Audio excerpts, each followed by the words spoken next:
கர்த்தர் நல்லவர். கர்த்தருடைய பரிசுத்த நாமம் மகிமைப்படுவதாக. கர்த்தராகிய இயேசு ராஜாவுடைய பரிசுத்த நாமம் என்றென்றைக்கும் துதிக்கப்படுவதாக.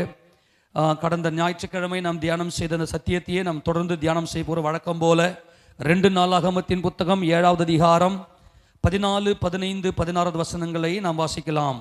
2 நாளாகமம் 7வது அதிகாரம் 14, 15, 16.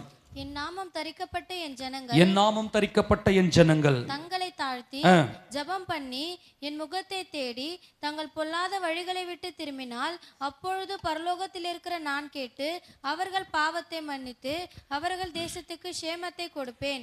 இந்த ஸ்தலத்திலே செய்யப்படும் ஜெபத்திற்கு என் கண்கள் திறந்தவைகளும் என் செவிகள் கவனிக்கிறவைகளுமாய் இருக்கும். என் நாமம் இந்த ஆலயத்தில் என்றென்றைக்கும் இருக்கும்படி நான் இதை தெரிந்து கொண்டு பரிசுத்தப்படுத்தினேன். என் கண்களும் என் இருதயமும் என்னாலும் இங்கே இருக்கும். எல்லாம் கரங்களை ஆமென் சொல்லாமா? நம்ம எல்லாருமாய் ஒருமனப்பட்டவர்களாய் தேவனுடைய சமூகத்தில் கூடுகிறோமே, இதுதான் தேவனுடைய ஆலயம், இதுதான் சர்ச், இதுதான் அவருடைய ஸ்தலம், சொல்லப்போனா அவருடைய வீடு. நான் இதை மறுபடியும் ஞாபகப்படுத்தி உங்களை அடுத்த பகுதிக்கு தேவன் நம்மை அழைத்து கொண்டு போவாராக. என் நாமம் தரிக்கப்பட்ட என் ஜனங்கள், நம்ம எல்லாரும் இயேசுவின் நாமத்தில் நாம் ஒன்று கூடியிருக்கிறோம். ஆமென் சொல்லாமா? யார் நாமத்தில்? இயேசு என்ற இந்த முழு வேதாகமத்தினுடைய சாரம் என்னவென்றால் இயேசு. இந்த வேதத்தில் இருக்கக்கூடிய ஒவ்வொரு எழுத்தும் எழுத்தின் உறுப்பும் இயேசு. அதனால தான் நாம் எல்லாரும் வேதத்தில் இருக்கிற பெயரை நாம் தரித்து கொள்ளுகிறோம். யாக்கோபின் தேவனுடைய பெயரை நாம் தரித்து கொள்ளுகிறோம். அதனால இந்த ஜனங்கள் தங்களை தாழ்த்தி ஜபம் பண்ணி, எந்த ஜபத்துக்கு வல்லமை உண்டு என்றால் தாழ்மையுள்ள ஜபம்.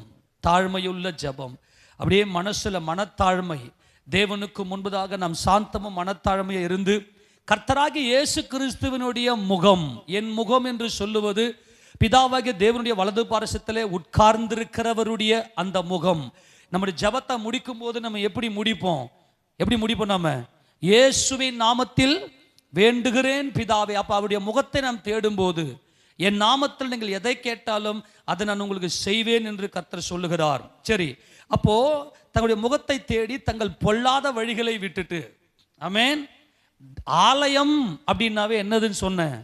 இடித்து போட்டு எழும்புவது. இடித்து போட்டு எழும்புவது. பழைய பாவ வாழ்க்கை செத்து இடித்து போட்டு எழும்பு. இந்த ஆலயத்தை இடித்து போடுங்க, நான் இதை 3 நாளைக்குள்ள எழுப்புவேன் என்று கர்த்தர் சொன்னார். அப்போ பழைய மனுஷனை சிலுவையிலே ஆணி அடித்துட்டு மரித்து அடக்கம் பண்ணப்பட்டு அவரோடு கூட எழுந்த அந்த அனுபவத்துக்குள்ளே நாம் என்ன பண்றோம்? பிரவேசித்திருக்கிறோம். அப்பொழுது அவர்கள் பாவத்தை நான் மன்னிப்பேன் என்று கர்த்தர் சொல்லுகிறார். இதுதான் கர்த்தர் இந்த உலகத்திலேயே நமக்கு கொடுக்கிற ஒரு மாபெரும் ஆசீர்வாதம். இந்த உலகத்தில் நம்முடைய பாவங்களை மன்னிக்கிறதுக்கு எந்த வழியும் கிடையாது. அதுக்கு ஒரே ஒரு வழி, நம்முடைய ஆண்டவராகிய இயேசு கிறிஸ்து. ஆமென் சொல்லாமா? கர்த்தர் நல்லவருடைய பரிசுத்த நாமத்துக்கு மகிமை உண்டாகட்டும். அவர் நம்முடைய பாவங்களை மன்னிக்கிறார். பாவங்களை மன்னித்து நம்முடைய தேசத்துக்கு சேமத்தை கொடுக்கிறார். அப்போ நம்முடைய தேசம் இன்னைக்கு நல்ல சேமமா இருக்கிறதுக்கு காரணமே நாம சர்ச்சுக்கு வர்றதுனால தான் என்பதை நாம் பார்த்தோம். ஆமேனா? சரி, அதை சொல்லிட்டு கர்த்தர் இங்க என்ன சொல்றாருன்னா, இந்த ஸ்தலத்திலே செய்யப்படும் ஜபத்திற்கு என் கண்கள் திறந்தவைகளும் என் செவிகள் கவனிக்கிறவைகளுமா இருக்கும். கவனிங்க, முதல்ல உங்கள் சரீரமே நான் தங்குகிற ஆலயம் என்று கர்த்தர் சொன்னார். முதல்ல நல்லா புரிஞ்சுங்க. நான் அன்னைக்கு ஞாயிற்றுக்கிழமையே மாலையில் வாலிப பிள்ளைகளுக்கு இது நல்லா சொல்லி கொடுத்தேன். நம்முடைய சரீரம் தான் கர்த்தருக்கு தேவை. நம்முடைய சரீரத்தில் தேவன் வாசமா இருக்கிறார். ஆலயம்னா என்ன சொல்லுங்க பார்க்கலாம்? கர்த்தர் நமக்குள்ள வாசமா இருக்கிறார். எல்லாம் சொல்லுங்க, எல்லாம் கொஞ்சம் புரிஞ்சுக்க, நம்ம அடுத்த ஸ்டெப்புக்கு போகலாம். தேவனுக்கு தேவை நம்முடைய சரீரம். நம்முடைய சரீரம் கர்த்தருக்கு சொந்தமானது. அப்போ நம்முடைய சரீரம் எப்பொழுது ஆலயமாக மாறுகிறது என்றால் நமக்குள்ளே கர்த்தர் வந்து வாசமா இருக்கும்போது. ஆமென். கர்த்தர் நமக்குள்ள வந்து வாசமா இருக்கும்போது நாம் ஆலயமாக மாறுகிறோம். அடுத்தது, நாம் கர்த்தருடைய சித்தத்தை செய்யும் போது, கர்த்தருடைய சித்தம் இன்னது என்று நாம் செய்யும் போது, இன்னது என்று உணர்ந்து தேவனுடைய பரிபூர்ணமான சித்தமும் நன்மையும் இன்னது என்று நாம் பகுத்தறிகிறதினாலே நம்முடைய மனம் புதிதாகிறதினாலே மறுரூபம் ஆகுங்கள் என்று பவுல் சொல்லுகிறார். அப்போ நம்முடைய இருதயத்துக்குள்ள தேவ சித்தம் செய்யும் போது நாம் கற்களாய் மாறுகிறோம், ஜீவனுள்ள கற்களாய் மாறுகிறோம். இயேசு கிறிஸ்துவுக்கு வாசலாக நாம் இருக்கிறோம். இது வரைக்கும் புரிஞ்சு போச்சா? மறுபடியும் சொல்லுங்க பார்க்கலாம். ஆலயம்னா என்ன? தேவன் நமக்குள்ளே வந்து வாசமா இருக்கும்போது நாம் என்னவா மாறுகிறோம்? ஆலயமாக மாறுகிறோம். எப்பொழுது நாம் கற்களாக மாறுகிறோம்?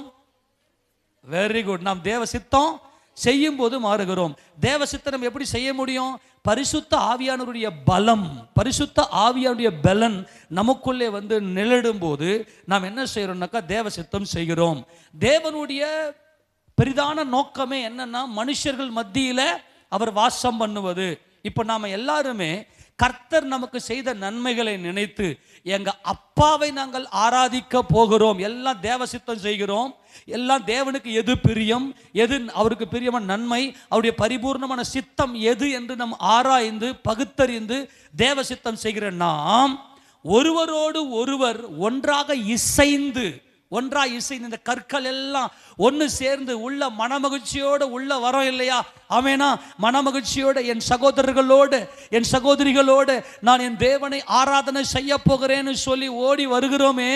இதுதான் சர்ச், சபை.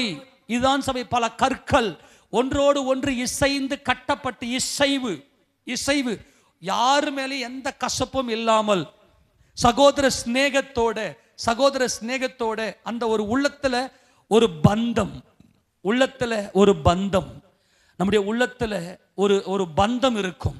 இவர்கள் மாம்சத்தின்படி இரத்தத்தின்படி இருக்கிற பந்தம் அல்ல. இது ஆவியில பரிசுத்த ஆவிக்குள்ளாக நம்மளையே மீறி நம்ம சபையில் இருக்கக்கூடிய சகோதர சகோதரிகளை பார்க்கும்போது ஒரு பாசம் பொங்கும். நான் சொல்றது எத்தனை பேருக்கு இருக்குதுன்னு தெரியல. ஆமெனா? மரியாளின் வாழ்த்துதலை கேட்டதும் எலிசபெத்தினுடைய வயிற்றிருந்த பிள்ளை துள்ளினது. அப்படியே அந்த ஒரு பொங்குதல் எப்பொழுது ஏற்படும் என்றால், நாங்கள் ஒன்னா சேர்ந்து எங்க சபையில என் கர்த்தரை ஆராதிக்க போகிறோம் என்ற அந்த மனமகிழ்ச்சியோடு நம்ம ஓடி வருகிறோமே, அதுதான் தேவனுடைய வீடு. ஆமென் சொல்லுங்க பார்க்கலாம். அதுதான் என்னது? தேவனுடைய வீடு. இந்த பிரபஞ்சத்தினுடைய நோக்கமே, தேவன் தம்முடைய சர்வ வல்லமையை வெளிப்படுத்துவதின் நோக்கமே என்ன அப்படின்னா, தேவனுக்கு ஒரு வீடு தேவை, ஒரு குடும்பம் தேவை. நம்முடைய தேவன் குடும்பத்தின் தேவன் என்பதை நாம் பலமுறை பார்த்து விட்டோம். அப்ப தேவன் என்ன செய்றார் அப்படின்னா, இந்த கற்கள் எல்லாம் தேவ சித்தம் செய்கிற இந்த கற்கள் எல்லாம் சபையில ஒன்று கூடி அப்படியே ஒரு மனதோட கர்த்தரை துதிக்கிற வேளையில நீங்க என்னென்னலாம் ஜப விண்ணப்பங்களோட, என்னென்ன தேவைகளோட, ஆண்டவரே நான் இவ்வளவு நெருக்கத்தில் இருக்கிறேன், ஆண்டவரே இவ்வளவு போராட்டத்தில் இருக்கிறேன், என் வாழ்க்கை மாறாதான்னு சொல்லி நீங்க சபையில வரங்க பாருங்க, உங்க மனம் அப்படி துள்ளுது பாருங்க. அப்பொழுதே கர்த்தர் உங்கள் ஜபத்துக்கு பதிலை கொடுக்க அவர் வல்லமை உடையவராக இருக்கிறார். ஆமென் சொல்லாமா? நீங்க கம்முன்னு வாங்க, ஒண்ணுமே வேணாம். 1000 பிரச்சனை நடக்கட்டும், 1000 பிரச்சனை நடக்கட்டும். எக்கோ கம்மி பண்றா? 1000 பிரச்சனை நடக்கட்டும். அதெல்லாம் நீங்க எதுவுமே உங்க மைண்ட்ல வைக்காம, சபை எப்ப எல்லாம் கூடுதோ, ஆமென் சொல்லுங்க பார்க்கலாம், சபை எப்ப எல்லாம் கூடுதோ அப்ப எல்லாம் நீங்க ஓடி வந்து மன உற்சாகம், அதான சொல்றது, என்னது? மன உற்சாகம். என் சகோதரர்களோடு, அல்லேலூயா. யாரோட? என் சகோதரர்களோடு. ஆமெனா? இந்த சபை கூடுதல்ல என்னுடைய மனம், என்னுடைய உயிர் இந்த சபையில் இருக்கிறது. ஏனென்றால் சபைக்காகத்தான் கிறிஸ்து வரப்போகிறார். சபை தேவனுடைய வீடு. ஆமெனா? இதை நாம் தெளிவாக பார்த்தோம். மறுபடியும் அந்த வசனத்தை வாசிக்கலாம். எபேசியர் நிருபம் 2வது அதிகாரத்தில், எபேசியர் நிருபம் 2வது அதிகாரம் அதுல 19 வாசிக்க பார்க்கலாம். ஆகையால் நீங்கள் இனி அந்நியரும் பரதேசிகளுமா இராமல் பரிசுத்தவான்களோடு ஒரே நகரத்தாரும் தேவனுடைய வீட்டாருமா இருந்து. எத்தனை பேர் இந்த வசனம் புரிஞ்சுது? நீங்கள் இனி அந்நியர் கிடையாது, நீங்கள் பரதேசிகள் அல்ல, பரிசுத்தவான்களோட. யாரோட? யார் பரிசுத்தவான்? யாருன்னு சொன்னேன்? பரிசுத்தவான் யாருங்க? இந்த மாம்சத்துக்கு மரித்து ஆவியில பிழைத்து இதை தேவசித்தம் சேரவங்க இல்லையா? அவருடைய பரிசுத்தவானுடைய மரணம் அவருடைய பார்வைக்கு அருமையா இருக்கிறது. பரிசுத்தவான்களோடே. அப்போ சபையில ஐக்கியமா இருக்கணும். யாருக்காவது சபையில சண்டை இருக்கும்னா கவனிங்க. திருவிருந்து எடுக்கும் போது அதான் நான் வாரம் உங்களுக்கு அறிக்கை செய்து கொண்டு கர்த்தருடைய பெரிதான நாம மகிமைப்படுவதாக.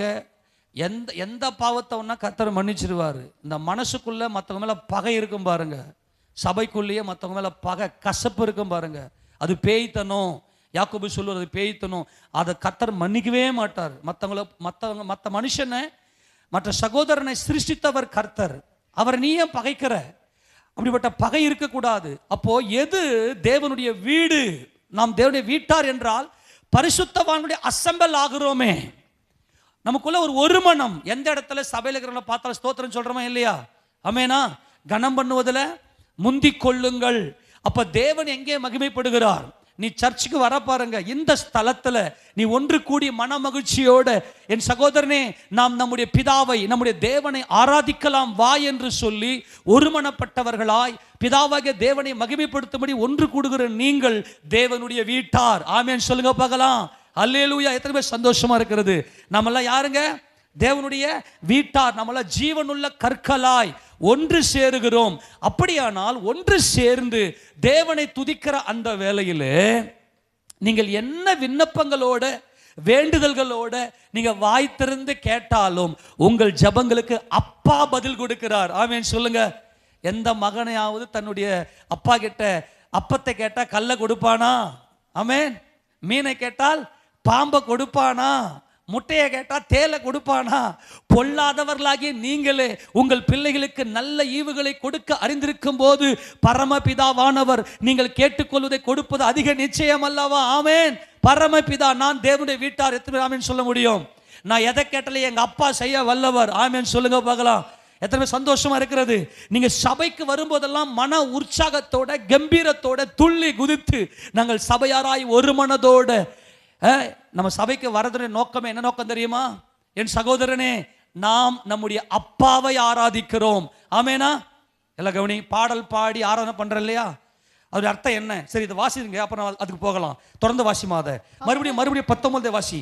ஆகையால் நீங்கள் இனி அந்நியரும் பரதேசிகளுமாயிராமல் பரிசுத்தவான்களோட ஒரே நகரத்தாரும் தேவனுடைய வீட்டார். நல்ல கவனிங்க. ஒரே நகரம் என்பது என்னது? எருசலேம். அந்த நகரம் என்ன நகரம்? எருசலேம். தேவனுடைய வீட்டார் என்பது தேவனுடைய வீடு எருசலேம்ல அந்த சீயோன் மலையிலே கட்டப்பட்டிருக்கிறது. ஆமென் சொல்லாமா? எருசலேம் சீயோன் என்பது வேறு வேறு அல்ல, அது ஒன்றரை கலந்தது. என்னைக்கு நீ பரிசுத்தவான்களிடத்துல ஐக்கியப்படுறீங்களோ, சமாதானம் ஆகுறீங்களோ, நல்ல கவனிங்க, பரிசுத்தவான்களுடைய ஒரே நகரத்தார் என்று சொல்லும்போது நாம் தேவனிடத்தில் சமாதானம் பெற்றிருக்கிறோம்.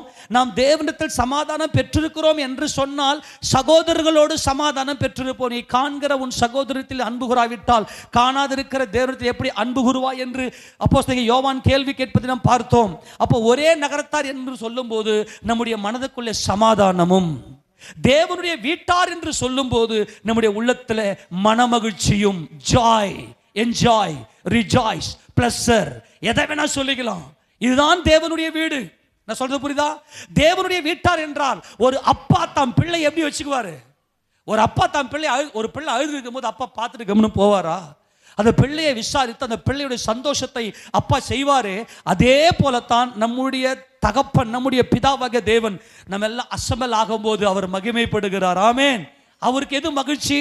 நீ என்னை சேர்ந்து வந்து என் பிள்ளைகளோடு சேர்ந்து வந்து நீ ஆராதிக்கிறியே, அது எனக்கு மன மகிழ்ச்சி. அப்போ உனக்கு எது சந்தோஷம்? எவ்வளவோ தேவைகள் இருக்குது, நெருக்கங்கள் இருக்குது, உன்னால முடியல. என் மகனே, என் மகளே, உன் தேவைகளை நான் பூர்ணப்படுத்தி உன்னுடைய சந்தோஷத்துல நான் மகிமை அடைகிறேன். அல்லேலூயா. உன் சந்தோஷத்துல நான் இதுதான் தேவன், இதுதான் தேவன். அப்புறம் அடுத்த வாசிக்க தொடர்ந்து. அப்போஸ்தலர் தீர்க்கதரிசிகள் என்பவர்களுடைய அஸ்திபாரத்தின் மேல் கட்டப்பட்டுள்ளமை இருக்கிறீர்கள், அதற்கு இயேசு கிறிஸ்து தாமே மூளைக்கல்லாய் இருக்கிறார்.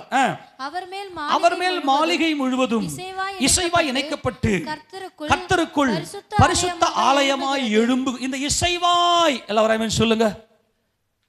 எல்லாரும் ஆமென் சொல்லுங்க. இசைவாய் என்னதுங்க? நான் இந்த பில்டிங் கட்டணும்னா ஒரு கல் இன்னொரு கல்லோட என்ன பண்ணிருக்கணும்? இசையிலன்னா பில்டிங், ஒரு வீடு எழும்புமா? ஏமா புரிஞ்சுக்குமா? இசைவா இல்லைன்னா ஒரு வீடு எழும்புமா? எழும்பாது. அப்போ உன் மனசுக்குள்ள உன்னையே மீறி இது என் சபை, அல்லேலூயா, இது எங்க அப்பாவுடைய வீடு, இந்த சபையில் இருக்கிற எல்லாரும் என் சகோதரர், என் சகோதரிகள். எத்தனை பேருக்கு அந்த உணர்வு இருக்கிறது? நீங்கள் தேவனுடைய பிள்ளைகள். நீங்கள் என்ன ஜபத்தை இங்கே வந்து ஏறெடுத்தாலும் அந்த மன மகிழ்ச்சியோட இசைவாய் என் சகோதரர்களோடு சேர்ந்து நான் என் கர்த்தரை ஆராதிக்க போகிறேன் என்ற அந்த மன மகிழ்ச்சியோடு வருகிற இந்த பில்டிங் மட்டுமல்ல, ஏசப்பா கிருபையில நமக்கு ஒரு பில்டிங் கொடுத்துக்கிறார். நீ ஒரு மரத்தடியில உட்கார்ந்து மரத்தடியில நீ அசெம்பிள் ஆனாலும் பில்டிங் அல்ல, அந்த ஒரு மனம், அந்த இசைவு, அல்லேலூயா, அதுவே எருசலேம் சியோன். எருசலேம் சியோன் என்பது ஒருமைப்பாடு. சில வஞ்சக ஆத்துமாக்கள் என்ன செய்யும்னா, இயேசு ராஜா கூடியே இருந்துக்குன்னு குழி பறிக்கிற யூதாஸ் காரியத்துடைய ஆவிகள்லாம் செயல்படும். அது சபையில் ஒட்டவே ஒட்டாது. அது சபையில் ஒட்டலைன்னா கூட பரவாயில்ல, அங்கே ரெண்டகம் பண்ணி கலகம் ஏற்படுத்திடும். கர்த்தர் அந்த ஆத்துமாக்கள் எல்லாம் பார்த்து திருத்திடுவார். ஒரு ஆமென் சொல்லுங்க. அவர் நல்லவர். நான் என்ன சொல்றேன்னா, நீங்க கர்த்தரோடு கூட இசைந்து இருக்கிறீங்களா? இசைவாய், இதுதான் இன்னைக்கு நம்ம பார்க்க போறோம். மிக முக்கியமானது இதுதான் வீடு. தேவனுக்கு ஒரு வீடு தேவை. அவர் மனுஷர்கள் மத்தியிலே வாசமாய் இருக்கிற கர்த்தர். அவருக்கு தேவை மனுஷர்கள். அதனால எந்த மனுஷனையும் குறை சொல்லிடாத, எந்த மனுஷனையும் குறை சொல்லிடாத. ஏனென்றால் தேவன் அந்த மனுஷன் மேல இரக்கமுள்ளவராய் இருக்கிறார். அடுத்து சொல்லுங்க 22ஆம் வசனம். அவர் மேல் நீங்களும் ஆவியினாலே, அதுதான் முக்கியம். ஆவிதான் கல். ஒரு ஆமென் சொல்லுங்க. எதுங்க கல்லு? ஆவிதான் கல். எல்லாரும் ஆமென் சொல்லுங்க. பரிசுத்த ஆவியினுடைய அபிஷேகத்தை பெற்றால் தான் தேவ சித்தம் செய்ய முடியும். ஏனென்றால் பரிசுத்த ஆவியானவர் தேவனுடைய ஆழங்களையும் ஆராய்ந்திருக்கிறார். ஆமென். சரி, மறுபடியும் சொல்லுங்க போலாம். எப்போது நாம் தேவனுடைய ஆலயமா மாறுகிறோம்? தேவன் நமக்குள்ள வாசமா இருக்கும் போது. கரங்களை உயர்த்தி ஆமென் சொல்லாமா? நான் தேவனுடைய ஆலயம். அன்பான சகோதரனே, சகோதரியே, நீங்கள் தேவனுடைய ஆலயமாக இருக்கிறீர்கள். எப்பொழுது நாம் கல்லாக, ஜீவனுள்ள கல்லாக மாறுகிறோம். ஏன்னா கல்லில் தான் வீடு கட்ட முடியும். அல்லேலூயா. கல்லில் தான் என்ன கட்ட முடியும்? வீடு கட்ட முடியும். தேவனுக்கு என்ன தேவை? வீடு தேவை. தேவனுக்கு என்ன தேவை? வாய்த்த சொல். தேவனுக்கு என்ன தேவை? வாய்த்த சொல். தேவனுக்கு என்ன தேவை? கல் இருந்தா தான் என்ன கட்ட முடியும்? ஆமா, அந்த கற்கள் யாரு? நாங்கள். சொல்லுங்க, எல்லாம் சொல்லுங்க. யார் அந்த கற்கள்? நாங்கள் அந்த கற்கள். ஆமென். அவர் மேல். யார் மேல்? தேவனை ஒருவரும் ஒரு காலம் கண்டதில்லை. பிதாவின் மடியில் இருக்கிற ஒரே பேரான குமாரனை அவரை வெளிப்படுத்தி அவர் மேல். அல்லேலூயா. இயேசு கிறிஸ்து போடப்பட்டிருக்கிற அஸ்திபாரமாகிய இயேசு கிறிஸ்து இல்லாமல் வேறு அஸ்திபாரம் போட முடியாது. ஆக நாம் என்ன செய்யணும்னா, நான் இப்ப சொல்ற நல்லா புரிந்து கொள்ளுங்க. எப்பொழுது நீங்கள் சபையில இசைறீங்களோ, அவர் மேல் நீங்களும் ஆவியினாலே தேவனுடைய வாசஸ்தலம். சொல்லுங்க. வீடு. வாசஸ்தலம் என்னதுங்க? dwelling place. வீடு, வாழுகிற இடம். தேவனே வாழுகிற இடம் இந்த அசெம்பிளில. ஒரு ஆமென் சொல்லுவோமே.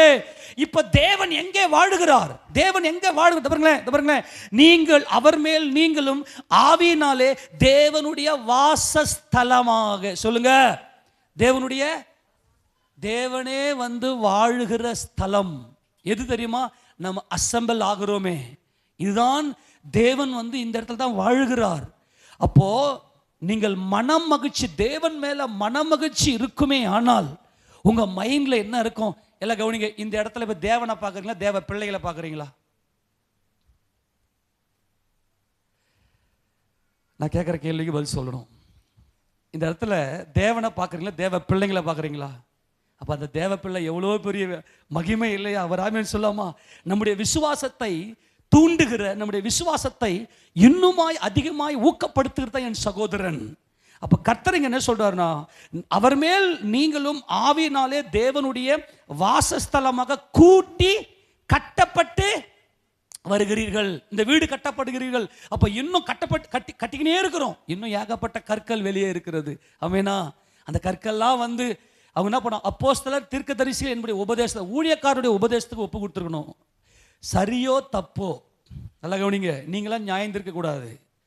ஒருவேளை என்னவா இருந்தாலும் ஆண்டவரே இதில் ஏதோ காரணம் இருக்கும், நல்லா புரிந்து கொள்ளணும். அப்படியே நீங்க விட்டு கொடுத்துடணும். சபையுடைய உபதேசத்துக்கு அப்போஸ்தலர், தீர்க்கதரிசிகளுடைய உபதேசத்துக்கு உங்களை விட்டு கொடுத்து நீங்க என்ன செய்யணும்? தேவ சமூகத்தில் உங்களை அர்ப்பணிக்க வேண்டும். ஆக உங்களுடைய மனமகிழ்ச்சி, நான் ஒரு சபையில் இருக்கிறேன் என்கிற மனமகிழ்ச்சியில் ஓடி வரங்களே, நீங்கள் தான் இந்த கற்கள். தேவ சித்தம் செய்றீங்க. ஆமேனா? எப்படி? என் தேவன் இந்த அசெம்பிளியில, இந்த எக்லீசியாவில் அவர் வாழுகிறார் அப்படின்னு சபைக்கு ஓடி வருகிற நீங்கள், உங்கள் ஜபத்துக்கு கர்த்தர் பதில் கொடுக்க வல்லமையோடு இருக்கிற நீங்க நினைப்பீங்க, இது இவ்வளோ பெரிய பிரச்சனையா இருக்குது, இந்த பிரச்சனை எல்லாம் தீருமா? இது என்ன பண்றதுல குழப்பத்தோடு உள்ள வருவேன். இங்க வந்துட்டு அசம்பிள் ஆகிட்டு போனதுமே அது ஒண்ணுமே இருக்காது. ஒரு ஆமென் சொல்லாமா? கர்த்தர் பெரிய காரியங்களை செய்வார். பெரிய காரியங்களை செய்து உங்களுடைய மனதை அவர் அறிந்திருக்கிறார். அதை தான் நீங்க சொல்றார், நீங்கள் எல்லாம் தேவனுடைய ஆலயமாய் கூட்டி கட்டப்பட்டு வருகிறீர்கள். இப்போ நம்ம பாடுற பாட்டுல என்ன பாட்டு தெரியுமா? எடுத்து வாசிங்களேன். கொலோசியர் நிருபம், கொலோசியர் நிருபத்தில் 3வது அதிகாரத்தில் 16வது வசனத்தை வாசிங்களேன்.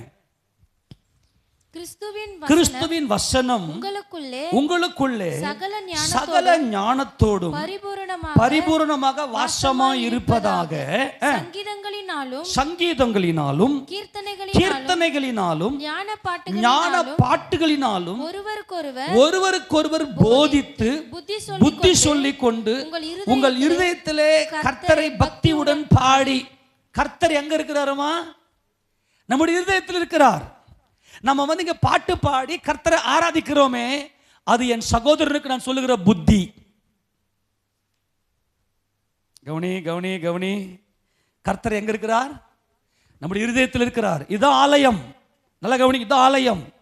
நீ சர்ச்சுக்கு வந்து, சில பேர் பார்த்தா சின்ன பிரச்சனையா இருக்கும், இன்னைக்கு சர்ச்சுக்கு போனோமா அதை பெருசா பூதாகாரமா காட்டி, இவ்வளோ பெரிய பிரச்சனை பிரதர், அதான் பிரதர் சர்ச்சுக்கு நான் வரலன்ட்டு சிம்பிளா சொல்லிட்டு போயிடுவாங்க. அவங்களுக்கு இன்னும் புரியல, தேவ மகிமை அவங்களுக்கு இன்னும் வெளிப்படலை. ஆனால் வசனம் என்ன சொல்றதுன்னா, நீ ஒருவருக்கு ஒரு கீர்த்தனை பாட்டு நீ பாடுகிற அந்த பாடல், கையை தட்டி ஒருமனப்பட்டு அப்பாவை உயர்த்தும் போது அந்த சத்தத்தை என் சகோதரன் கேட்டு கூட சேர்ந்து கை தட்டி தாளம் போடுறானே, அதில் தான் கர்த்தருடைய மகிமையை விளங்குகிறது. ஆமேன். அந்த இசைவில் உன் ஜெபம் கேட்கப்படுகிறது. ஆமேன், அல்லேலூயா. அந்த இசைவில் நம்ம பாடுற பாட்டு எல்லாம் கர்த்தர் என்னுடைய இருதயத்தில் இருக்கிற, நான் பாடுற பாட்டை கேட்டு கர்த்தர் பெருசா இதுவாயிரு அப்படியே இல்லை. கர்த்தருடைய மகிமை எதில் இருக்குதுன்னா, உன்னுடைய பாட்டுகளினாலும் உன்னுடைய கீர்த்தனைகளினாலும் உன்னுடைய சங்கீதங்களினாலும் உன் சகோதரனை நீ பலப்படுத்துகிறாய். அவருடைய மகிமையை நீ வெளிப்படுத்தி அந்த சகோதரன் உன்னோடு சேர்ந்து கர்த்தரை உயர்த்துவதற்கு கர்த்தர் உன்னை பயன்படுத்துகிறார். ஆக தேவ சமூகத்தில் வருவது என்பது எவ்வளவு பெரிய ஆசீர்வாதம், எவ்வளவு பெரிய பாக்கியம் என்பதை பார்த்து கொள்ளுங்கள். அதனால தேவ சமூகத்தை ஒரே ஒரு வினாடி கூட விட்டுறாதீங்க. இப்போ ஏசப்பா கிருபையில் நம்முடைய சபையில் 4 முறை, வாரத்தில் 4 முறை சபை கூடுகிறது. 4 முறை மட்டுமல்ல, டெய்லி இந்த காலையில் 5 மணிக்கு ப்ரைஸிங் நடக்குது. வாலிப பிள்ளைங்க தான் வரணும்னு அவசியம் இல்லை. உங்களுக்கு யாராகிலும் எங்கேயாச்சும் வெளியே போகிற மாதிரி வேலைக்கு அந்த டைமில் போகிற மாதிரி அவங்க கூட கலந்துக்கலாம், அந்த ப்ரைஸிங்கில் கலந்துக்கலாம். சின்ன பிள்ளைங்க ஸ்கூலுக்கு போகிற பிள்ளை, 1வது படிக்கிற பிள்ளைங்களை தூக்காந்து ப்ரைஸிங்கில் கொடுத்த அந்த பிள்ளைங்களை, தேவ பிள்ளைங்களா, மினிமம் 1வது போயிடுச்சா, பால் மறந்துச்சு அந்த குழந்தை. இப்போல்லாம் 3 வயசு இல்லை, 1 வயசுலேயே பால்லாம் மறக்கடிச்சிடுறீங்க. நான் என்ன சொல்கிறேன்னா, அந்த குழந்தை பால் மறக்குதா, அது தேவாலயத்தில் விட்டுட்டு தேவனை துதிக்க வைங்க, அது தேவ பிள்ளையாக மாற்றுங்க. கர்த்தர் நல்லவர். அப்போ நம்ம எல்லாரும் ஒருவருக்கு ஒரு புத்தி சொல்லி கொண்டு உங்கள் இருதயத்தில் கர்த்தரை பக்தியோடு என்ன பண்ணுறோம்? பாடி துதிக்கிறோம் என்று வேதம் இங்கே சொல்லு. அதே தான் எபேசியர் நிருபத்திலையும் வாசிக்கிறோம். எடுத்து வாசிங்க பார்க்கலாம். எபேசியர் நிருபம், அதுலேயும் பார்த்தீங்கன்னாக்கா நாம் கர்த்தரை எப்படி துதிக்க வேண்டும் என்று 5ஆம் அதிகாரம், எபேசியர் 5வது அதிகாரத்தில் 19ஆம் வசனத்தை வாசிக்க பார்க்கலாம். 19, சங்கீதங்களினாலும் கீர்த்தனைகளினாலும் ஞான பாட்டுகளினாலும் ஒருவருக்கொருவர் புத்தி சொல்லி. இந்த பாடலுடைய நோக்கம் புரியுதா? ஒருவருக்கொருவர் புத்தி சொல்றது என்ன? கர்த்தர் எங்க இருக்கிறாரு? இருதயத்தில். தொடர்ந்து வாசிங்க. உங்கள் இருதயத்தில் கர்த்தரை பாடி கீர்த்தனம் பண்ணி. தவறுங்க இருதயத்தில் சந்தோஷம் பொங்கி துள்ளி துள்ளி துள்ளி குதிக்குது. அது எப்பொழுதுமே இருந்து கொண்டே இருக்கணும். ஜபம் என்றாலே தேவ சிந்தை, இருதயத்துக்குள்ள கர்த்தருடைய அன்பு, கர்த்தருடைய பரிபூரணம், கர்த்தருடைய அந்த இரக்கம், தேவனுடைய அந்த மகிமையை நல்லா உணர்ந்து வசனங்களை தியானித்து நம்முடைய இருதயத்துக்குள்ளே கர்த்தர் வாசமா இருக்கிறார். இந்த மன மகிழ்ச்சியினாலே என் சகோதரரோடு இணைந்து அவரை பாடி துதிக்கிறேனே, அந்த இடத்துல உங்கள் ஜபங்களுக்கு கர்த்தர் பதில் கொடுக்கிறார். இந்த ஸ்தலத்தில் செய்யப்படும் ஜபத்துக்கு என்னுடைய கண்கள் திறந்தவைகளும் என் செவிகள் கவனிக்கிறவைகளுமா இருக்கும் என்று கர்த்தர் சொல்லுகிறாரே. தேவ பிள்ளைகள் ஒன்று சேர்ந்து கர்த்தரை பாடி துதிக்கிற அந்த வேளையில் கர்த்தருடைய வாசஸ்தலமாக அது மாறுகிறது. ஆக நாம் எல்லாரும் தனித்தனியா ஆலயமாக இருந்தாலும் ஒன்று சேர்ந்து கர்த்தரை ஆராதிக்கிறோமே, அதில் தான் மகிமை இருக்கிறது. அதுதான் எருசலேம். எருசலேமில் சியோன் மலையில தான் இந்த தேவனுடைய வீடு இருக்கிறது. எங்க இருக்குது தேவனுடைய வீடு? எருசலேம்ல. இப்ப தேவனுடைய வீடு தேவாலயம் இல்லையா? அங்கதான் அசம்பல். வருஷத்துக்கு 3 தரம் தேவனுடைய பிள்ளைகள் எல்லாருமா அங்கே வந்து நிற்க வேண்டும் என்று தேவனுடைய குடும்பத்தார், உன்னுடைய ஆண் மக்கள் யாவரும். ஆண் மக்கள்னு ஏன் சொல்றாருன்னா, ஒரு குடும்ப தலைவன் தான் அந்த குடும்பத்தை இயக்குகிறான். அந்த குடும்ப தலைவனுடைய திட்டத்தில் தான் அந்த குடும்பம் இயங்குகிறது. அதை இயக்குகிறது மனைவி. அப்ப அந்த குடும்ப தலைவன் என்ன செய்யணும்னா, வருஷத்துல 3 தரம் என் வீட்டில் வந்து நிற்க சொல்லு. அப்ப இந்த எருசலேம் என்பது மனமகிழ்ச்சி, எருசலேம் என்பது சமாதானம், தேவனுடைய வீடு என்பது மனமகிழ்ச்சி. எருசலேம் என்பது சமாதானம். இந்த சமாதானமும் மனமகிழ்ச்சி இருந்தா தான் அது தேவனுடைய சபையாக அசம்பல் ஆகும். 122ஆம் சங்கீதத்தில் நல்லா கவனிங்களேன். இங்கே தாவீது ஒரு மகிமையான காரியத்தை வெளிப்படுத்துகிறார். 1 வாசிங்க பார்க்கலாம். நல்லா கவனிங்களேன். மேன்மையாய் உயர்த்தப்பட்டு, நல்லா கவனிங்க, மேன்மையாய் உயர்த்தப்பட்டு யாக்கோபுடைய தேவனால் அபிஷேகம் பெற்று இஸ்ரவேலின் சங்கீதங்களை இன்பமாய் பாடின தாவீது என்ன சொல்லுகிறார்? மேன்மையாய் உயர்த்தப்பட்டு, ஆமென், இஸ்ரவேல் யாக்கோபுடைய தேவனால் அபிஷேகம் பெற்று. யாக்கோபுடைய தேவன் என்பதுதான் அபிஷேகம், அதுதான் கல். அபிஷேகம் பெற்று தேவ சித்தம் செய்வதே கல். இந்த கல் என்ன செய்யுது என்றால், வாசிமா 1, கர்த்தருடைய ஆலயத்துக்கு போவோம் வாருங்கள் என்று எனக்கு அவர்கள் சொன்னபோது மகிழ்ச்சியா இருந்தேன். நல்லா கவனிங்க, ப்ளூரல்ல பேசுறார். பிரதர், நாளைக்கு சர்ச் இருக்கு பிரதர், சனிக்கிழமையே போயிட்டு நான்லாம் கேள்விப்பட்டிருக்கிறேன். முன்னாடிலாம் பரிசுத்தவான்கள் நைட் பிரேயர் வச்சு விடிய நைட் பிரேயர் நடத்துவாங்களாம். 5 மணி 6 மணி வரைக்கும் நைட் பிரேயர், நைட் 9 மணிக்கு ஆரம்பிச்சு 5 மணி வரைக்கும் நைட் பிரேயர் நடத்துவாங்க. சப்போஸ் யாருன்னா வரல அந்த நைட் பிரேயருக்குன்னா, சபையில் என் பக்கத்தில் என் பிரதர் இல்லை, என்ன பண்றது, தூங்குறாரா, போய் வீட்டில் போய் கதவை தட்டி, நம்ம எல்லாம் பிரதர் சகோதரர்கள் தேவனை ஆராதிக்கும்படி வந்திருக்கிறோம், நீங்க என்ன பிரதர் தூங்குறீங்க, அவங்களும் ஏத்துக்குவாங்க. என்னையா என்ன தூங்க விட மாட்டோம் அப்படிலாம் இல்லை. ஐயோ பிரதர் நான் கொஞ்சம் மிஸ் ஆயிட்டேன், இதோ வரேன். அந்த மாதிரி நாம் கர்த்தருடைய ஆலயத்துக்கு போவோம். சொல்லுங்க, நான் போவேன் அல்ல, போவோம் வாருங்கள் என்று அவர்கள் சொன்னபோது, பிரதர் சிஸ்டர், இன்னைக்கு சர்ச் கூடுது. ஏனென்றால் அது தேவன் தங்குகிற, தேவன் வாசமா இருக்கிற ஸ்தலமாய் நாம் தான் செட் பண்றோம். எக்லீசியா, புதிய ஏற்பாட்டில் அதுதான் எக்லீசியா அப்படின்னு நம்ம பார்த்தோம். தாவீது சொல்றாரு, சொன்னபோது மனம் மகிழ்ச்சியா இருந்தேன். இந்த மகிழ்ச்சி தான் சியோன். நித்திய மகிழ்ச்சி உன் தலையின் மேல் இருக்கும். சஞ்சலமும் தவிப்பும் ஓடிப்போம். கர்த்தரால் மீட்கப்பட்டவர்கள் ஆனந்த களிப்புடன் பாடி சியோனுக்கு திரும்பி வருவார்கள். நித்திய மகிழ்ச்சி அவர்கள் தலையின் மேல் இருக்கிறது. சியோன் என்பது தான் மனமகிழ்ச்சி. என் சகோதரர், என் பிரதர், என் சிஸ்டர், என் சபையாரோடு சேர்ந்து என் கர்த்தரை நான் ஆராதிக்க போகிறேன். ஆமென். சர்ச்சுக்கு போலாம் வாங்கன்னு யாராச்சும் கூப்பிடுறீங்கன்னு வச்சுங்களேன், அவங்களுக்கு உள்ள துள்ளும் பாருங்க. நம்ம ஆளுங்க என்ன பண்ணுவாங்கன்னா, அது சர்ச்சுக்கே வராது, அது வேஸ்ட் பீஸ், அது டம்மி பீஸ்ன்னு சொல்லியே அவங்கள அப்படியே மட்டம் தட்டி வச்சிருது. சிஸ்டர் ஏன் வரல இன்னைக்கு, நான் உங்களுக்காக ஜெபம் பண்றேன், நம்ம சர்ச்சுக்கு போய் ஆகணும் வாங்கன்னு கூப்பிடுறது தான் சியோனின் அனுபவம். அல்ல கவனிங்க, சியோன் என்னும் சுவிசேஷகியே நீ உயர்ந்த பர்வதத்தில் ஏறு. எருசலேம் என்னும் சுவிசேஷகியே நீ உரத்த சத்தமிட்டு கூப்பிடு. எருசலேம் என்பது உரத்த சத்தமிட்டு கூப்பிட்டு சொல்லுவது சமாதானம். என் தேவனோட சமாதானம், என் சகோதரனோட சமாதானம். காரணம், என் உள்ளத்தில் மனமகிழ்ச்சி இருக்கிறது. சியோனின் மனமகிழ்ச்சி இருக்கிறது. சியோனின் மனமகிழ்ச்சி உள்ளே இருக்கிறது. அப்ப சமாதானம். அப்ப இந்த எருசலேம் சியோன் என்பது பிரிக்க முடியாது. ஆக இதுதான் சபை, இதுதான் தேவனுடைய வீடு. நான் தான் சொல்றேன், எருசலேம் சியோன் என்பது என்ன? ஒரு மனம். இன்னைக்கு உன்னால கலக்க முடியுதா, இல்ல தனியா நிக்கிறியா? நீ தனியா நிக்கிறன்னா நீ ஒரு அட்டக்கல்லு, அட்டக்கத்தி இல்லை, அட்டக்கல்லு. என்ன கல்லு?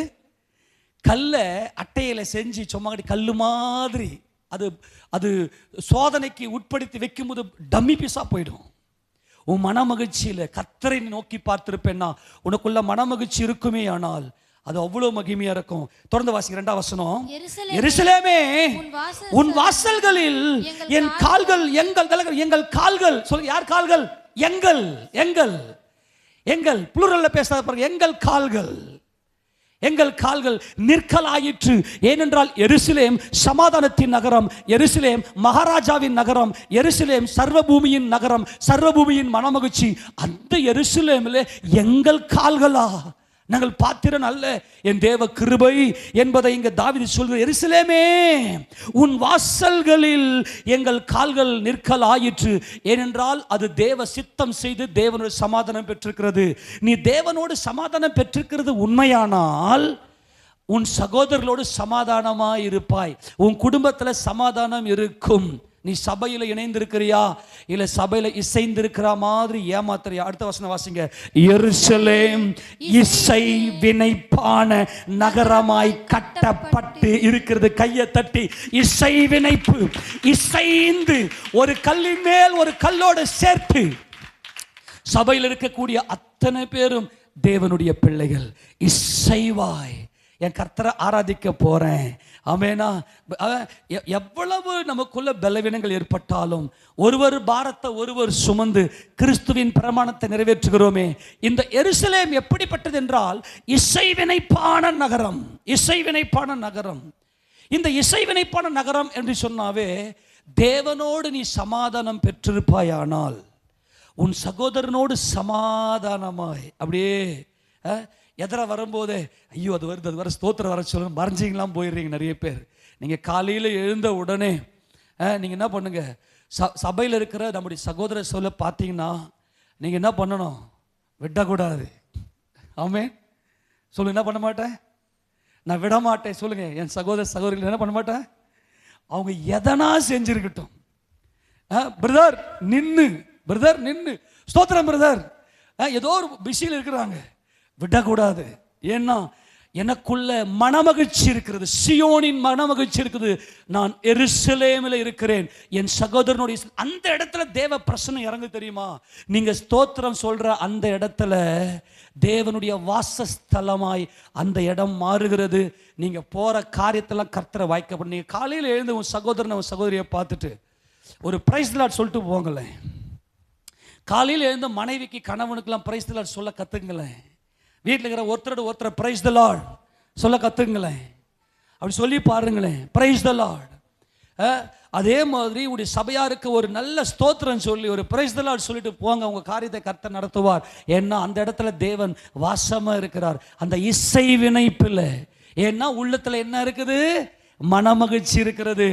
இந்த எருசலேம் என்பது இசைவினைப்பான நகரம். இந்த தாவீதுக்கு தான் இந்த கட்டப்படுகிற தேவனுடைய வீடு, தேவனுடைய வீடு என்கின்ற வெளிச்சம் இந்த தாவீதுக்கு கிடைத்திருந்தது. தாவீதுக்கு தான் இந்த அசெம்பிள், இந்த எக்லீசியா, இந்த புதிய ஏற்பாட்டு சபையினுடைய வெளிச்சம். தாவீது நல்ல, நான் அடிக்கடி சொல்லுவேலையா, தாவீது தான் புதிய ஏற்பாட்டை ஸ்டாப் போட்டு உறிஞ்சவர். ஏன்னா அவர் நேராக போய் அப்படியே எடுத்து வாயில வச்சு குடிக்க முடியாது. ஏன்னா அவர் பழைய ஏற்பாட்டு காலத்தில் இருந்தார். ஆனால் அவருக்கு தரிசனத்தில் இயேசு ராஜாவை பற்றின அத்தனை ரகசியங்கள் வெளிப்பட்டு அங்கிருந்துக்குனே இயேசு ராஜா வரத்துக்கு, ரட்சகர் வரத்துக்கு 1000 வருஷத்துக்கு முன்னாடி இருந்த தாவீது அங்கிருந்த ஸ்டாப் போட்டு பரிசுத்த ஆவிக்குள்ளாக, பரிசுத்த ஆவி ஸ்டாப் போட்டு மொத்த ரகசியத்தை உறிஞ்சி வெளிப்படுத்திட்டு போயிட்டாரு. ஆமென் சொல்லாமா? கர்த்தர் நல்லவருடைய பரிசுத்த நாமம் மகிமைப்படுவதாக. தொடர்ந்து வாசிமாத. அங்கே இஸ்ரவேலுக்கு சாட்சியாக கர்த்தருடைய ஜனங்களாகிய கோத்திரங்கள் கர்த்தரின் நாமத்தை ஸ்தோத்தரிப்பதற்கு போகும். நல்ல எதுக்கு போகுமா? சர்ச்சுக்கு எதுக்கு வராங்க? கோத்திரங்கள். ஆமென் சொல்லுங்களேன். இஸ்ரவேலுடைய 12 கோத்திரங்களும் நம்ம எல்லாம் ஒவ்வொருத்தரும் இஸ்ரவேலர்கள்.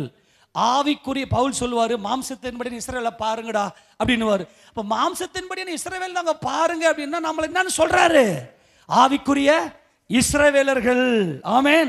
அப்ப நாம் எல்லாரும் கோத்திரங்களாக, யாக்கோபுடைய கோத்திரங்களாக, யாக்கோபுக்கு பிறந்த அந்த 12 பிள்ளைகளாக, சகோதர சிநேகமுடையவர்களாக கர்த்தருடைய நாமத்தை ஸ்தோத்தரிக்கிறதுக்காக ஒன்று கூடுகிறோம். எங்கள் இருதயத்தில் கர்த்தரை பக்தியுடன் பாடி எங்கள் சகோதரர்களை நாங்கள் பலப்படுத்துகிறோம். எங்கள் சகோதரர்கள் சேர்ந்து எங்கள் கர்த்தரை நாங்கள் துதிக்கிறோம். நல்லா கவனிங்க.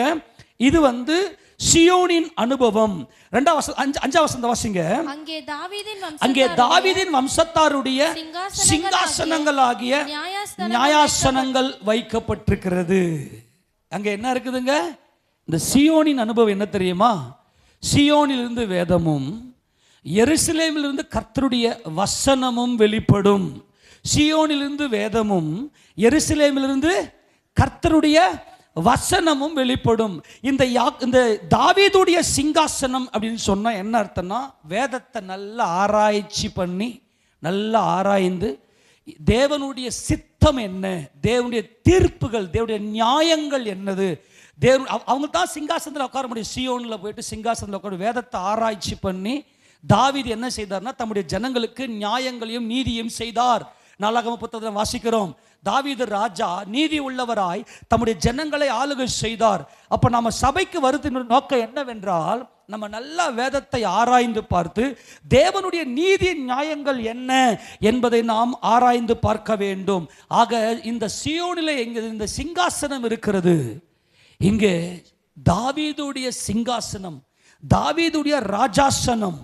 அங்கே சிங்காசனங்களாகிய நியாயாசனங்கள்.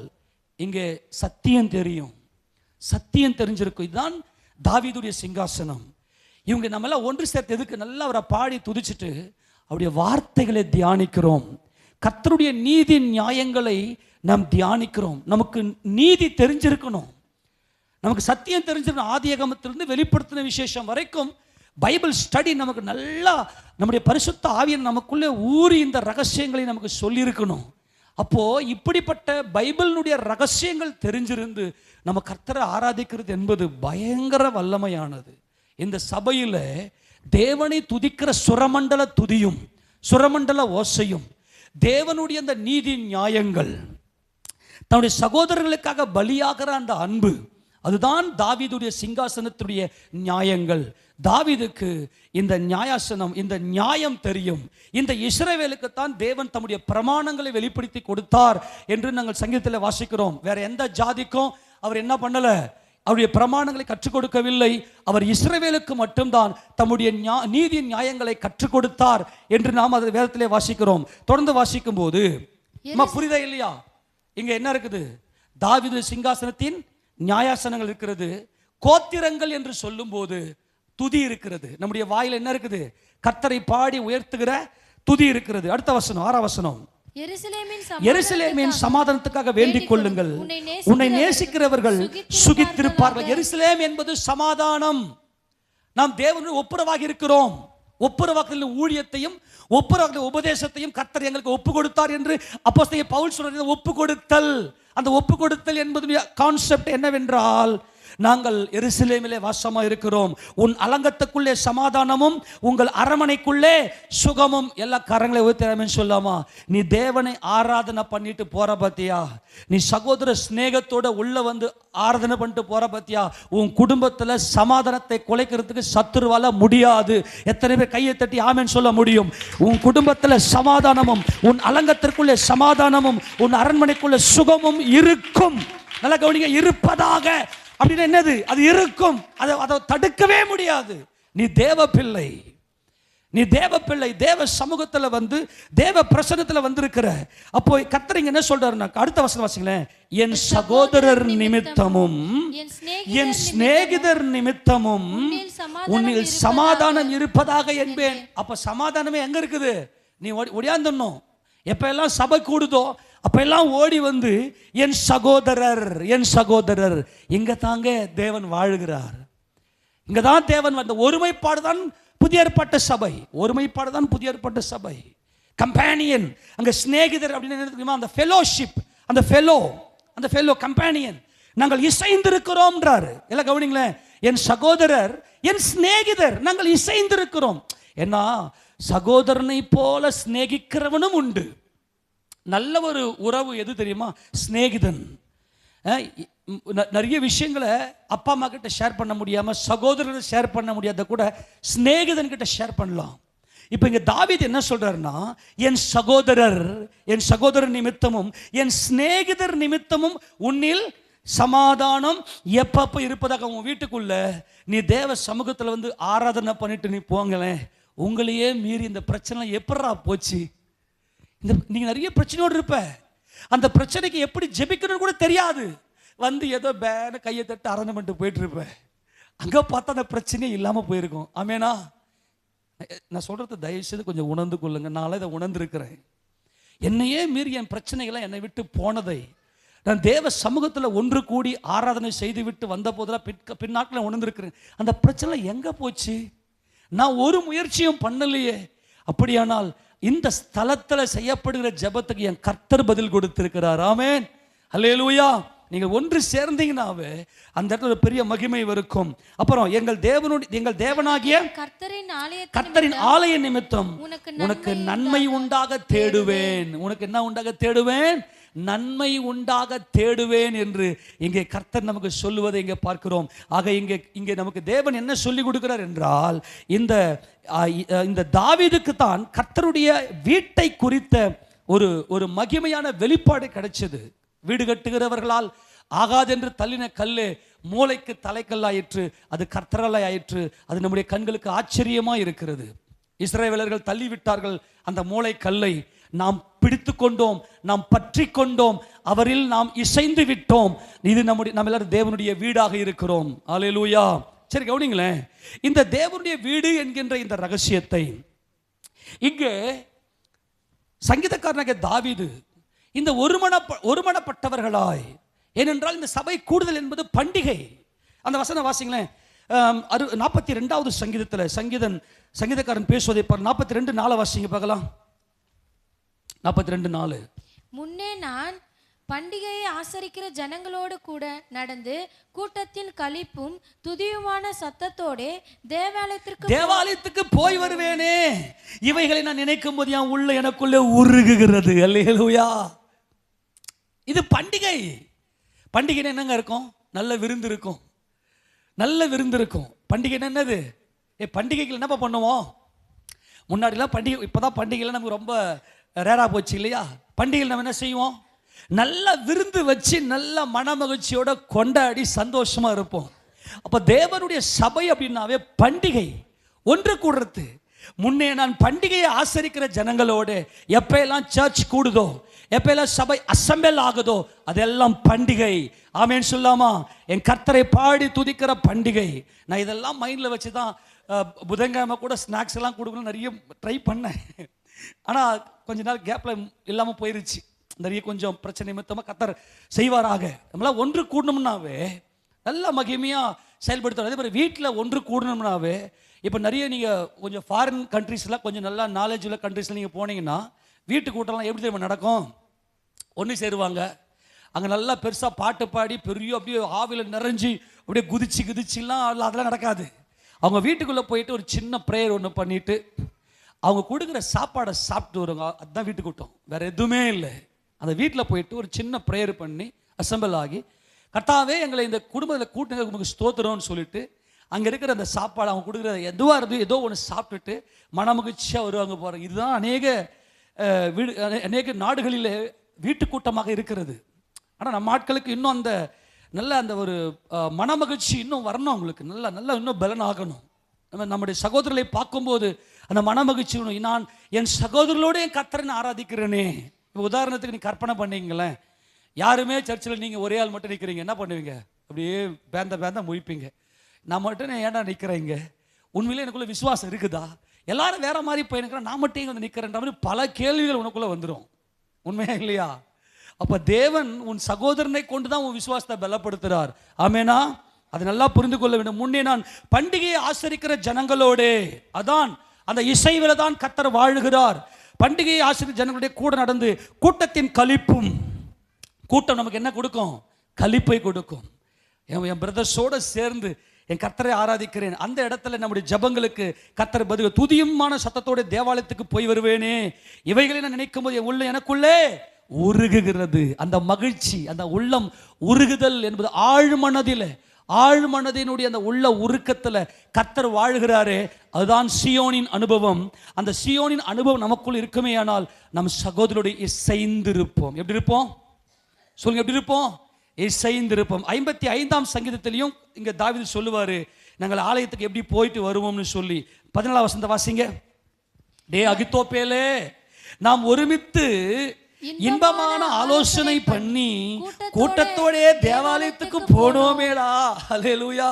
அதை நினைச்சு உருகி பாடுகிறார். அன்பானவர்களே, தேவனுடைய சபை என்பது சாதாரணம் அல்ல.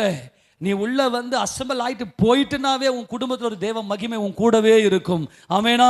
என்னன்னா தேவன் உன்னில் மகிமைப்பட்டிருக்கிறார், அவர் உன்னில் மனமகிழ்ச்சியா இருக்கிறார். இந்த வீடு என்கின்ற அந்த கான்செப்ட் நம்முடைய சிந்தைக்குள்ளே வர வேண்டும். இந்த வீடு என்பது மனமகிழ்ச்சி. நம்முடைய குடும்பத்தில் மனமகிழ்ச்சி இருக்க வேண்டும், அது நித்திய மகிழ்ச்சியாக இருக்க வேண்டும். இந்த மனமகிழ்ச்சி நமக்குள்ள இருந்தால்தான் நம்முடைய வீட்டுக்குள்ள ஒரு நல்ல செழிப்பு உண்டாயிருக்கும். நல்ல ரெண்டு விஷயம். முதல்ல நம்ம வந்து தேவனுடைய ஆலயமா இருக்கிறோம். இந்த தேவனுடைய ஆலயமா இருக்கிற நாம் சபையில நாட்டப்பட்டிருக்கிறோம். தேவனுடைய ஆலயம் பரிசுத்தமா இருக்கிறது. ஒருவன் தேவனுடைய ஆலயத்தை கெடுத்தால் தேவன் அவனை கெடுப்பார் என்று பவுல் சொன்னாரே. அந்த வசனத்தின் நோக்கம் என்ன தெரியுமா? 93வது சங்கீதம் திருப்பிக் கொள்ளுங்களேன். 93வது சங்கீதம் 5வது வசனம் வாசிப்பாங்களா? உமது சாட்சிகள் மிகவும் உண்மை உள்ளவைகள். கர்த்தாவே, பரிசுத்தமானது நித்திய நாளாக உமது ஆலயத்தின் அலங்காரமாய் இருக்கிறது. எது தேவனுடைய ஆலயம்? என்னுடைய எல்லாம் அறிக்கை பண்ணு, என் சரீரம் தேவாலயம். இது நித்திய பரிசுத்தம். அல்லேலூயா. இது என்ன பரிசுத்தம்? நித்திய பரிசுத்தம். நீயே போய் உன்னையே தெரியாம நீ பாவத்தில் விழுந்தாலும் கர்த்தர் உன்னை அப்படியே தூக்கி எடுப்பார். அப்படியே ஆமென் சொல்லாமா? அந்த பாவத்திலிருந்து உன்னை அப்படியே பாவத்திலே உழன்று கொண்டிருக்க விடமாட்டார், உன்னை தூக்கிடுவார். உன்னை அழைத்தவர் உண்மையுள்ளவர். இது நித்திய பரிசுத்தமா இருக்கிறது. இந்த ஆலயம் பரிசுத்தமா இருக்க வேண்டும். ஒருவன் தேவனுடைய ஆலயத்தை கெடுத்தால் தேவன் அவனை கெடுப்பார். நீங்களே தேவனுடைய ஆலயமா இருக்கிறீர்கள், தேவனுடைய ஆலயம் பரிசுத்தமா இருக்கிறது என்பதை குறித்து அவர் மறுபடியும் ஸ்ட்ராங்கா பேசுகிறார். ஏன்னா இது தேவனுடைய வீடு. ஆக நீ எவ்வளவு தேவனுக்கு உன்னை தேவ சித்தம் செய்வதற்கு ஒப்பு கொடுத்து உன்னை பரிசுத்தமா பாதுகாத்துக் கொள்றையோ. 92ஆம் சங்கீதத்தில் 13ஆம் வசனத்தை வாசிங்களேன். கர்த்தருடைய ஆலயத்தில் கர்த்தருடைய ஆலயம் யாரு? நாம் நாட்டப்பட்டதுன்னா என்ன? சர்ச், வாசஸ்தலம், தேவனுடைய அந்த மிஷ்கான், தேவனுடைய டபர்னேக்கல். ஆமென். ஆலயத்தில் நான் என்ன பண்ணிருக்கிறேன்? நாட்டப்பட்டிருக்கிறேன். ஒன்றோடு ஒன்று இசைந்திருக்கிறேன். மனமகிழ்ச்சியை என் சகோதர சகோதரிகளோடு இசைந்திருக்கிறேன். இந்த வீடு தான் தேவனுடைய நோக்கம், பிரதான நோக்கம். தேவனுடைய இந்த வீடு, கர்த்தருடைய ஆலயத்திலே நாட்டப்பட்டவர்கள் எங்கள் தேவனுடைய பிராகாரங்களில் செழித்திருப்பார்கள். கரங்களை தட்டி ஆமென் சொல்லாமா? நீ தேவனுடைய ஆலயத்தில் சபையில வந்து தேவனை ஆராதிக்கிற பிள்ளைகளோட நீ சமாதானம் ஆக ஆக ஆக உன் குடும்பத்தில் செழிப்பு குறையாது. சர்ச்சுக்கு வர பிள்ளைங்க மேல நீ பழி சொல்லுவேன்னா அந்த பிள்ளை யார் ஆராதிக்க வருது? தேவனை ஆராதிக்க வருது. தேவன் உனக்காக நின்று அங்க வேற மாதிரி பண்ணுவார். ஒன்று சொல்றேன், ஒரே குடும்பமா இருப்பீங்க, மாமியார் மருமக அல்லது அம்மா புள்ள அப்பா புள்ள, இந்த மாதிரி ஒரே சபைக்கு வருவீங்க. துணிகரமாய் வீட்டில் கூட நீங்கள் குற்றம் சொல்லாதீங்க. அன்பாய் கேட்டுக்கொள்ளுகிறேன், அவர்கள் தேவனுடைய ஆலயத்தில் நாட்டப்பட்டவர்கள். குறை பேசக்கூடாது. அவர்களுக்காக கர்த்தர் ரத்தம் சிந்திருக்கிறார். அவர்களோடு நீங்கள் எந்த அளவுக்கு நீங்கள் நாட்டப்பட்டிருக்கிறீர்களோ, இசைந்திருக்கிறீர்களோ, அந்த அளவுக்கு உங்களுடைய வாழ்க்கை செழிப்பாக இருக்கும். உங்கள் கண்ணு பார்க்கும். யாருடைய குறையும் பேசாதீங்க, உங்கள் குறைய மட்டும் நீ பாரு. உனக்குள்ள 1000 குறை இருக்குது, யார் குறைய பற்றி பேசாத. உன் வளர்ச்சிக்கு உன் செழிப்புக்கு தடைய என்ன தெரியுமா? மற்றவங்க மேல கசப்பை வச்சு. தேவன் அந்த மனுஷனை நேசிக்கிறார்.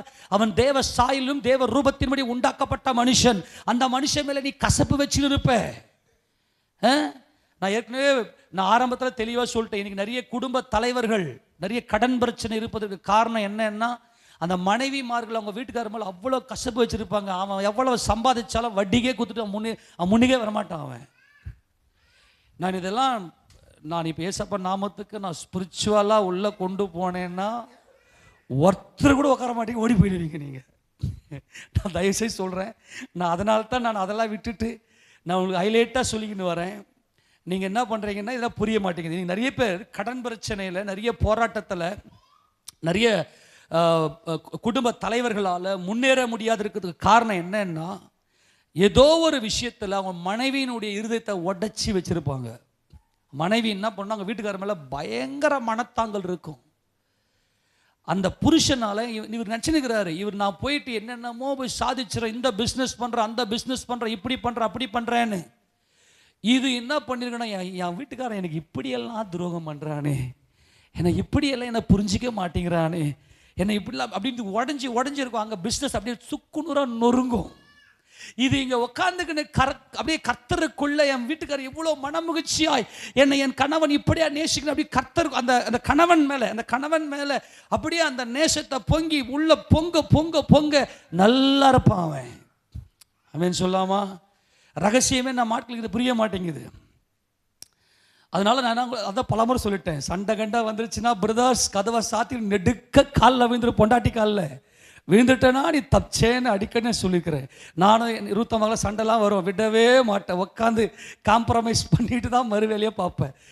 பிரச்சனை வரும், அதான் நீங்கள் கோபம் கொண்டாலும் பாவம் செய்யாதிருங்கள். வரும் குடும்பத்தில் பிரச்சனை இல்லாமல் இருக்குது, அதுவும் ஸ்டாப் ஆயிடணும். ஒரு பரிபூர்ணத்துக்குள்ளே போயிட்டோம்னா பேச்சே ஸ்டாப் ஆகிடும். பேச்சினால்தான் தான் இன்றைக்கி நிறைய பிரச்சனைகளுக்கெல்லாம் காரணம். நம்ம ஒரு ஸ்டேஜில் சியோனின் மகிழ்ச்சிக்குள்ளே நம்ம போயிட்டோம்னா பேச்செல்லாம் குறைஞ்சிடும், பேச்சில் அப்படியே ஸ்லோவாகிடும். பேச்சு பேச ஆரம்பிச்சு நம்முடைய சொற்களின் முடிவிலே பாவம் இல்லாமல் போகாது.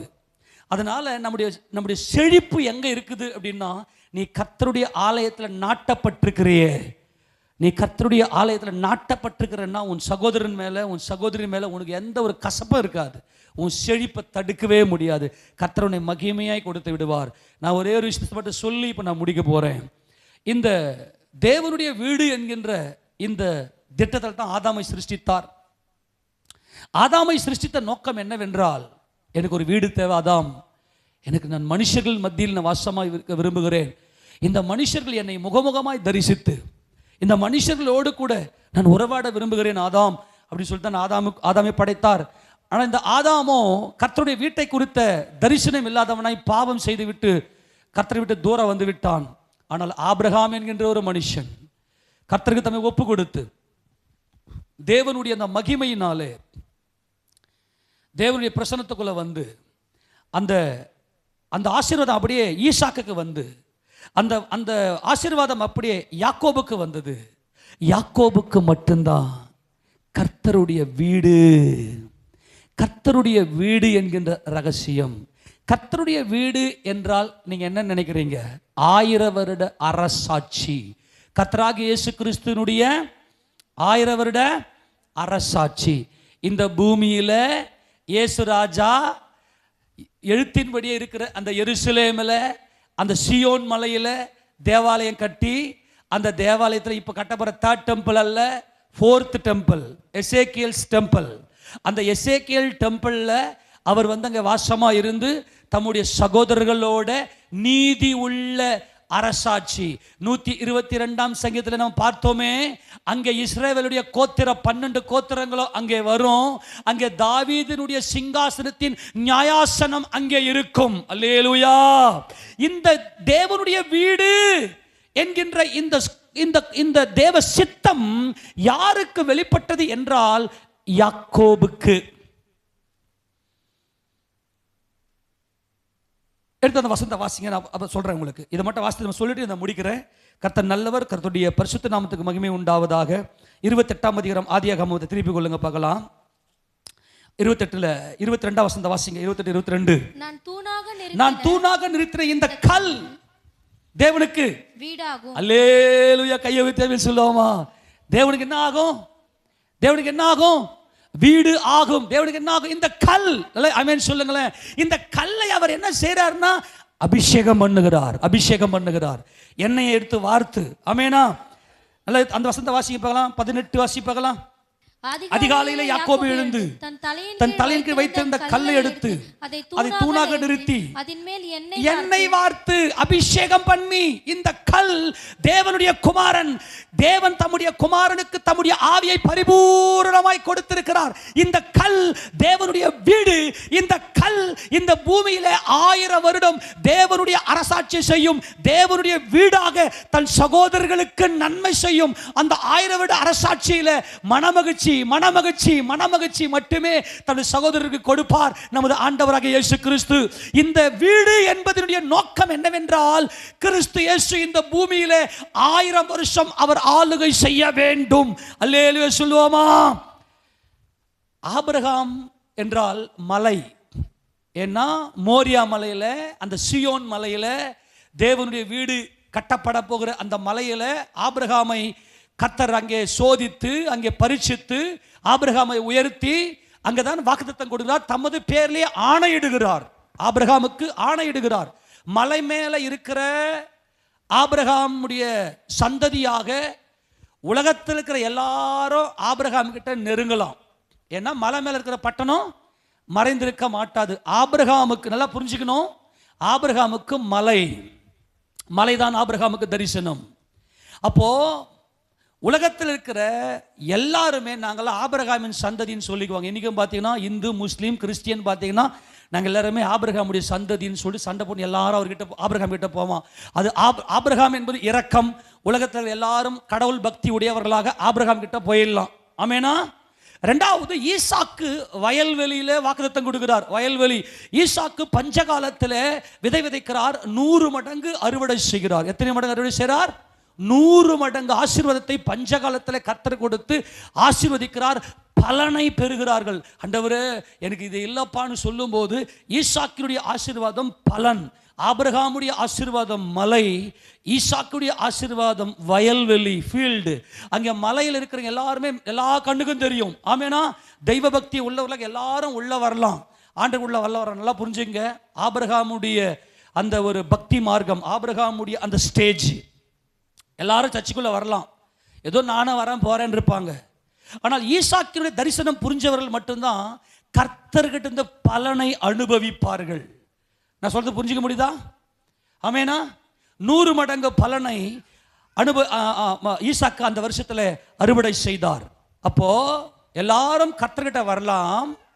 கவனி, எல்லாரும் கர்த்தர்கிட்ட வரலாம், எல்லாரும் அவர்கிட்ட பலனை பெறலாம். இது ஆபிரகாம், ஈசாக்கு. ஆனால் யாக்கோபால மட்டும்தான் கர்த்தருடைய வீட்டை, தேவனுடைய வீட்டை கட்ட முடியும். மலைக்கு எல்லை இல்லை, மலைக்கு போர்ஷன் கிடையாது, அறைகள் கிடையாது, வயல்வெளிக்கும் எல்லை கிடையாது. யார் ஒன்னா போல ஆசீர்வாதத்தை பெற்றுக்கொள்ளலாம். ஆனால் வீட்டுக்கு மாத்திரமே அறைகள் உண்டு, வீட்டுக்கு மாத்திரமே போர்ஷன் உண்டு, வீட்டுக்கு மாத்திரமே எல்லை உண்டு. எல்லை என்பது, ஒரு எல்லைக்குள்ள இருப்பது என்பது கட்டுப்பாடு, அங்கே நியாயாசனம். நான் சொல்றது புரிஞ்சுக்குதா? எல்லை, ஒரு லிமிட்னஸ், ஒரு சட்ட திட்டங்கள், நீதி நியாயங்கள் இருந்தால்தான் அங்கே என்ன செய்ய முடியும்? வீட்டை கட்ட முடியும். வீட்டில் எல்லை இல்லாமல் மனைவி ஒரு மூலை, கணவன் ஒரு மூலை, பிள்ளைங்க ஒரு மூலை போனால் அது வீடு அது.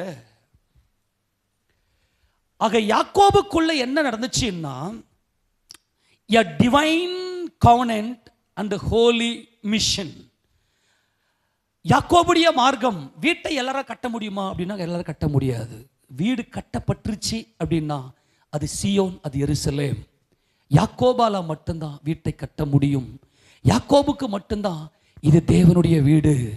என் கர்த்தர் இந்த பூமியில வந்து தேவனுடைய நீதியை செய்ய போகிறார். அங்கே தாவீதினுடைய சிங்காசனத்தினுடைய நியாயாசனம் இருக்கும்.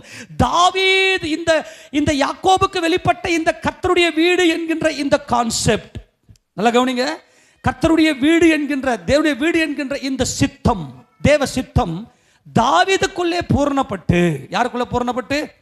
தாவீதுக்குள்ளே பூரணப்பட்டு அந்த சிங்காசனத்தில் நியாயாசனம் என்கின்ற அந்த கான்செப்டை கொண்டு வந்தார். அதாவது தெய்வீக உடன்படிக்கையும் பரிசுத்த இயக்கமும் இந்த யாக்கோபுக்குள்ள இது இருந்தால் மட்டும்தான் தேவனுடைய வீட்டை கட்ட முடியும். இன்னைக்கும் நான் சொல்றேன், நான் ஸ்பிரிச்சுவலி சொல்றேன், இந்த ஒரு தெய்வீக உடன்படிக்கை இன்றைக்கு சபைக்குள்ளே, வீட்டுக்குள்ளே இருக்குமே, ஆனால் வீட்டை வந்து எல்லாராலையும் கட்ட முடியாது. தேவனுடைய வீடு, தேவனுடைய வீட்டை கட்டினா ஆபிரகாம் ஈசாக்குக்குள்ளே இருக்கக்கூடிய கிறிஸ்தவர்கள் இன்னைக்கு ஏராளமான பேர். ஆனால் யாக்கோபுடைய அந்த தரிசனம், யாக்கோபுடைய தரிசனம் என்னவென்றால் தேவனோடு இருக்கக்கூடிய தெய்வீக உறவு, தெய்வீக உறவு, டிவைன் ரிலேஷன்ஷிப். இதுக்கு தேவை ஒரு டிவைன் கவனன்ட், ஒரு தெய்வீக உடன்படிக்கை. அது யாருக்குமே சொன்னா புரியாது. இது இருந்தால் மட்டும்தான் வீட்டை கட்ட முடியும். இந்த வீடு தான் சபை. சபைக்குள்ள வருகிற நாம் அத்தனை பேருமே யாக்கோபுடைய சந்ததியாய், அதுதான் வேதம் சொல்லுகிறது, மேன்மையாய் உயர்த்தப்பட்டு யாக்கோபின் தேவனுடைய யாக்கோபுடைய தேவனால் அபிஷேகம் பெற்று இஸ்ரவேலின் சங்கீதங்களை இன்பமாய் பாடின தாவீது என்று தாவீதை வர்ணிக்கிறார் பரிசுத்த ஆவியானவர். இந்த யாக்கோபுக்கு வெளிப்பட்ட இந்த தரிசனம் தாவீதுக்கு வெளிப்பட்டுச்சு. அதுதான் புதிய ஏற்பட்ட சபை. இந்த புதிய ஏற்பட்ட சபையில கர்த்தர் என்ன செய்வார் அப்படின்னா, இந்த வீட்டை கட்டுவார். எப்படி தரிசனமாகிறார் தெரியுமா?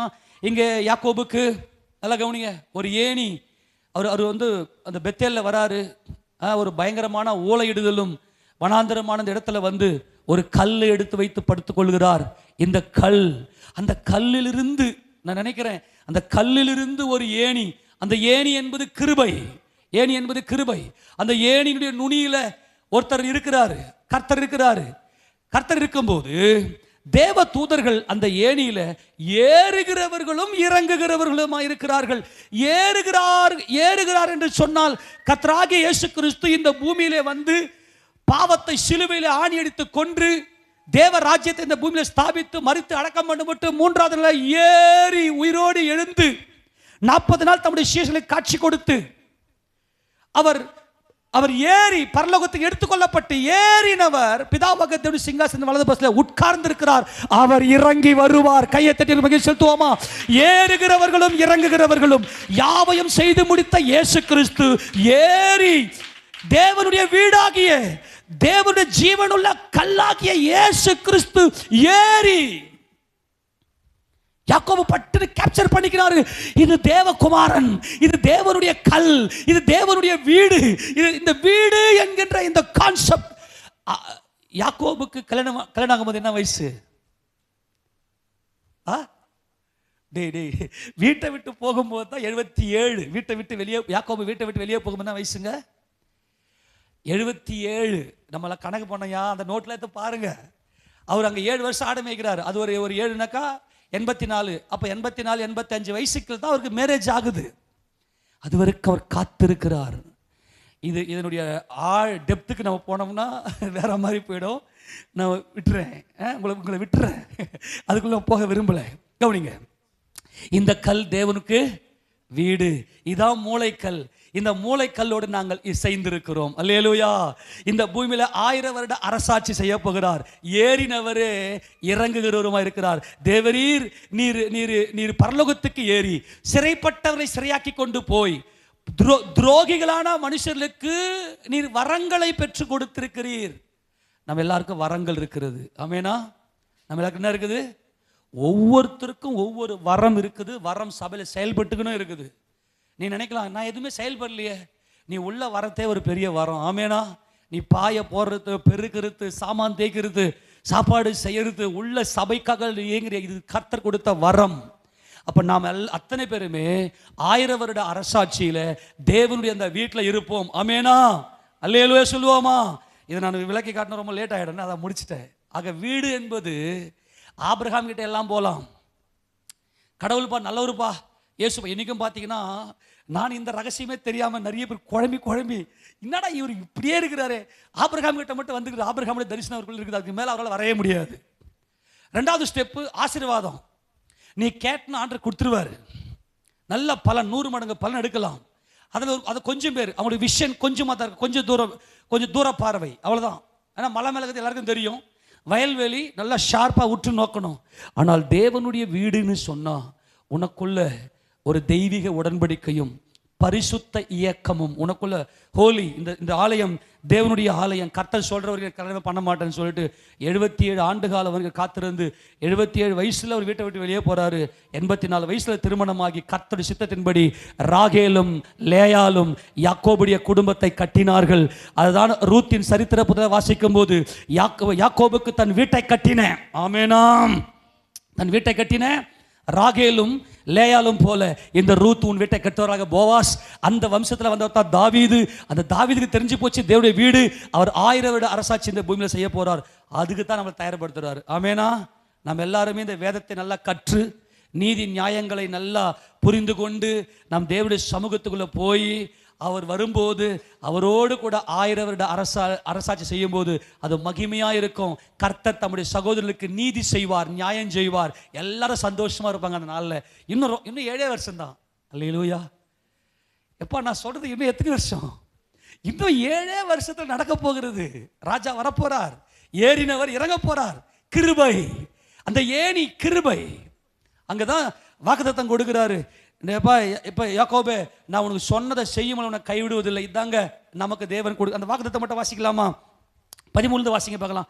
28:13. அதற்கு மேலாக கர்த்தர் நின்று, நான் உன் தகப்பனாகிய ஆபிரகாமின் தேவனும் ஈசாக்கின் தேவனும் கர்த்தர், நீ படுத்திருக்கிற பூமியை உனக்கும் உன் சந்ததிக்கும் தருவேன். உன் சந்ததி பூமியின் தூளை போல் இருக்கும். நீ மேற்கேயும் கிழக்கேயும் வடக்கேயும் தெற்கேயும் பரம்புவாய். உனக்குள்ளும் உன் சந்ததிக்குள்ளும் பூமியின் வம்சங்கள் எல்லாம் ஆசீர்வதிக்கப்படும். நான் உன்னோடே இருந்து, எல்லா கரங்கள் தெரியாம சொல்லாமா, நான் உன் கூடவே இருக்கிறேன். அன்பான தேவஜனமே, நீ எங்க வேணா இரு, நீ வீட்டுலனா இரு, நீ வேலைக்கு நான் போ, எங்கனா இரு. கர்த்தர் உன் கையை பிடிச்சிட்டாரு, உன்னை கர்த்தருடைய வீடாக வைத்திருக்கிறாரு. கர்த்தர் சொல்றாரு, நான் உன்னோடு இருந்து நீ போகிற இடத்தில் எல்லாம் கையை தட்டி எல்லாம் சொல்லுங்களேன், நீ தனிமையா இல்ல, நீ தனிமையா இல்ல. உன்னை கர்த்தர் வீட்டில் வைத்த உன் கூடவே தான் இருக்கிறார். இது நல்லா இதுதான் தேவனுடைய வீடு. தேவனுடைய வீடாக உன்னை கர்த்தர் இசைந்து அவரை ஆராதிக்கும்படி வந்து போகிற உன்னோடு கர்த்தர் கூடவே வரார். அப்பதான் சொல்றேன். அப்போ தூக்கத்தெல்லாம் வெறுத்துட்டு காலையில் 5 மணிக்கு வந்து இந்த பிள்ளைங்க பிரைஸ் பண்ணிட்டு போறாங்களே, கர்த்தர் யாரு கூட இருக்கிறாரு? யாரு கூட? நான் உங்களோடு கூட இருந்து, ஆமேனா, உங்களோட கூட இருந்து உன்னை காத்து, ஆமேன், தீங்கு உன்னை அணுகாதபடிக்கு உன்னை காத்து இந்த தேசத்துக்கு உன்னை திரும்பி வர பண்ணுவேன். நான் உனக்கு சொன்னதை செய்யும் அளவும் உன்னை கைவிடுவதில்லை. ஆமென் சொல்லுங்களேன். இதான் கர்த்தரியா. நம்ம கையை பிடிச்சு சபையில நீயே சோர்ந்து போய் பத்துருவே, சர்ச்சைக்கு போலாமா போட அழகே கத்திக்கிட்டு வந்துடுறாரு. உனக்கே தெரிய புத்தி மயக்கத்தை உண்டு பண்ணி, ஆமேனா, அழகே கத்திக்க அந்த சர்ச்சில் போட்டு சகோதரர்களோடு சேர்ந்து ஆராதிக்க வைப்பாரு. உன் கூடவே இருந்து உன்னை காப்பேன்.